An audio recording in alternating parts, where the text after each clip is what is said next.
Estudiaremos ahora a la estática.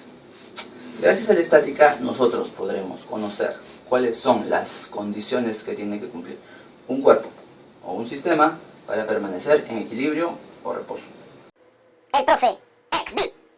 Diremos que un cuerpo está en reposo cuando su posición no cambia en el tiempo respecto de un observador. Comencemos notando la diferencia entre cuerpo y sistema. Un cuerpo, por ejemplo, un bloque apoyado en el piso, objeto individual, cuerpo. Mostramos aquí un bloque y un bloquecito. Objeto, objeto.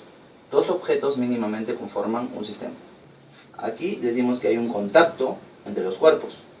Se dice que están interactuando. Está interactuando el bloque con el suelo. Está interactuando el bloque con el suelo y el bloque con el bloquecito. Interacción. Producto de las interacciones surgen las fuerzas. Introducimos entonces un nuevo concepto, la fuerza. La fuerza es aquella magnitud física vectorial que surge producto de interacciones. Hablamos de una interacción de contacto, pero no solamente existen interacciones de contacto, también existen interacciones a distancia.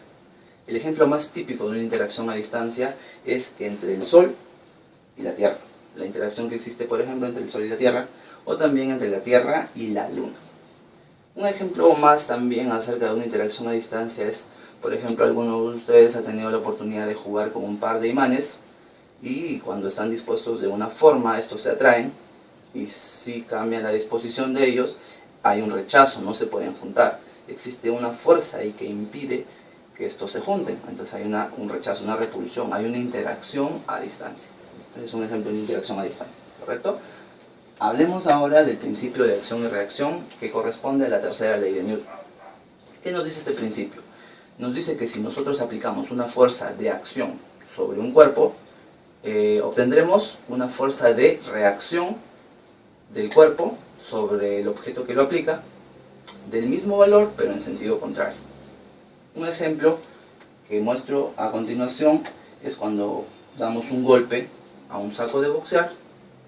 Estamos ejerciendo una fuerza de acción sobre el saco de boxear, fuerza de acción, y a cambio tenemos una fuerza de reacción del mismo valor, pero en sentido contrario. Lo denotamos de esta forma, decimos que la fuerza de acción o la fuerza de reacción tiene el mismo valor que la fuerza de acción, pero con el sentido contrario. Este menos solamente significa que está en sentido contrario, ¿correcto? Entonces, podemos decir que si el puño golpea al saco, el saco golpea al puño. Esto nos dice el principio de acción y reacción. Pasemos ahora a estudiar las fuerzas más usuales que vemos en este capítulo. Quiero comenzar mencionando la fuerza de tensión. La fuerza de tensión representada generalmente con la letra T. ¿Qué es la fuerza de tensión? ¿Dónde ocurre o dónde se da la fuerza de tensión? La fuerza de tensión se da en las cuerdas. Se origina una fuerza de tensión cuando la cuerda está totalmente estirada, ¿correcto? Se muestra aquí una cuerda sujetando a un bloque apoyada o amarrada al techo. Entonces, en este momento la cuerda está totalmente tensionada. Tenemos aquí la cuerda que sujeta a este marcador.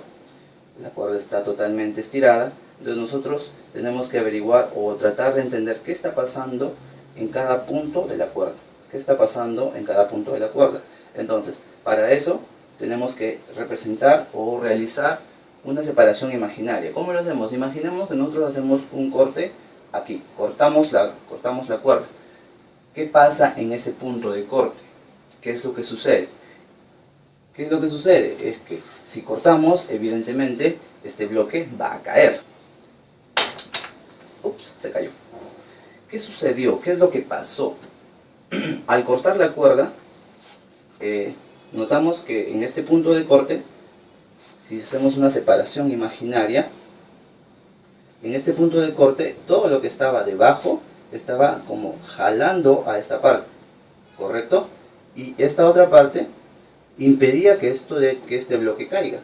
Entonces, para evitar que este bloque caiga, este punto de corte necesariamente tenía que tener una fuerza hacia arriba que impedía que este bloque caiga. Entonces esta fuerza para que este bloque se mantenga aquí es como que si este punto estuviera actuando aquí una fuerza, que es la fuerza de tensión, hacia arriba. ¿Para qué? Para que no caiga.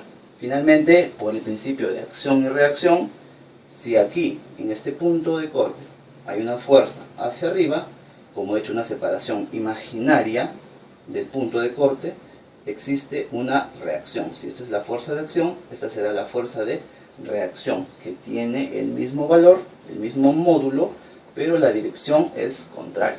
Entonces, así se representa la fuerza de tensión. Pasemos a ver ahora la fuerza de gravedad. La fuerza de gravedad es aquella fuerza que genera el campo gravitatorio de la Tierra sobre las masas que están en su entorno. La Tierra tiene un campo gravitatorio, se manifiesta con la aceleración de la gravedad y sobre las masas, ¿correcto? ¿Cómo se calcula la fuerza de gravedad? Que se representa por lo general Fg o con la letra W de peso, ¿correcto? Se puede llamar también peso. Entonces, ¿cómo se calcula el peso? El peso finalmente es una fuerza. ¿Cómo calculamos el peso? El peso lo calculamos con el producto de la masa por el valor de la aceleración de la gravedad. Si existe una fuerza de acción sobre el piso también experimentará sobre el bloque la fuerza de reacción. Por principio de acción-reacción es una fuerza en contra, ¿correcto? Que se le llama fuerza normal. Más adelante vamos a hablar acerca de la fuerza normal con un poco de mayor detalle. A continuación veamos la fuerza elástica. Se puede representar como una Fe. La fuerza elástica se presenta en todo cuerpo que tenga propiedades elásticas, ¿correcto? Una cuerda, por ejemplo, no tiene propiedades elásticas. ¿Cuándo sabremos que algo tiene propiedades elásticas? Cuando al estirarlo, este intenta regresar a su posición inicial, a su longitud inicial. Y por lo general en este capítulo trabajamos bastante con resortes. Entonces, diremos que un resorte sin estirarse tendrá una longitud natural, una longitud inicial. Entonces, si colocamos un peso, por ejemplo, sobre este resorte, colocamos un pesito, ese peso va a hacer que ese resorte se deforme, que se estire, su longitud aumente.